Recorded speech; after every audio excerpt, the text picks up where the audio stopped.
হৈছে ধৰ্মই সমাজখনক ফুলৰ মালাৰ দৰে সংগঠিত কৰে আৰু অধৰ্মই সমাজখন ভাঙি থান বান কৰে। আমি মহাপুৰুষ শ্ৰীমন্ত শংকৰদেৱ গুৰুজনাৰ আদৰ্শে ডাঙৰ হৈছোঁ আৰু গুৰুজনাই এটা কথাই কৈছে যে সকলো ধৰ্মকে সমান চকুৰে চাবলৈ কৈছে।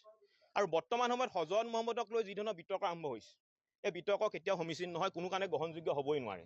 হজৰত মহম্মদ আমাৰ প্ৰতিজন অসমৰ খিলঞ্জীয়া অসমীয়াৰ হৃদয়ত আছে আৰু ভৱিষ্যতেও থাকিব।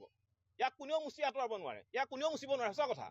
গতিকে হজৰত মহম্মদক লৈ যিসকলে কটু মন্তব্য কৰিছে, অশ্লীল ভাষাৰ গালি গালাজ পাৰিছে, তেওঁলোকৰ ওপৰত অসম আৰক্ষীয়ে অতি শীঘ্ৰে বিহিত ব্যৱস্থা গ্ৰহণ কৰিবৰ কাৰণে আমি জাতীয় সংগ্ৰামী অসমে দাবী উত্থাপন কৰিছোঁ। কাৰণ এইবিলাক ঘটনাই কিন্তু আমাৰ সাতাম পুৰুষীয়া যি শান্তি সম্প্ৰীতি আছে তাক বিনষ্ট কৰিব আৰু অনাগত দিনত সাম্প্ৰদায়িক সংঘৰ্ষৰ সূত্ৰপাত হোৱাৰ কিন্তু সম্ভাৱনা আছে। গতিকে হজৰত মহম্মদক অশ্লীল ভাষাৰ গালি গালাজ পৰাসকলৰ বিৰুদ্ধে অসম আৰক্ষীয়ে কঠোৰ ব্যৱস্থা ল'ব লাগিব।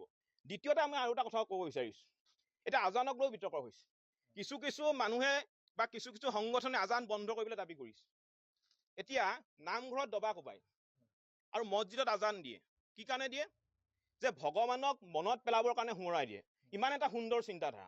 আৰু এই ধৰণৰ কিছুমান যিসকল মানুহে আজানৰ বিৰোধিতা কৰিছে, আজান বন্ধ কৰিবলৈ দাবী কৰিছে, তেওঁলোক মূৰ্খামি বাহিৰে বেলেগ একো হ'ব নোৱাৰে।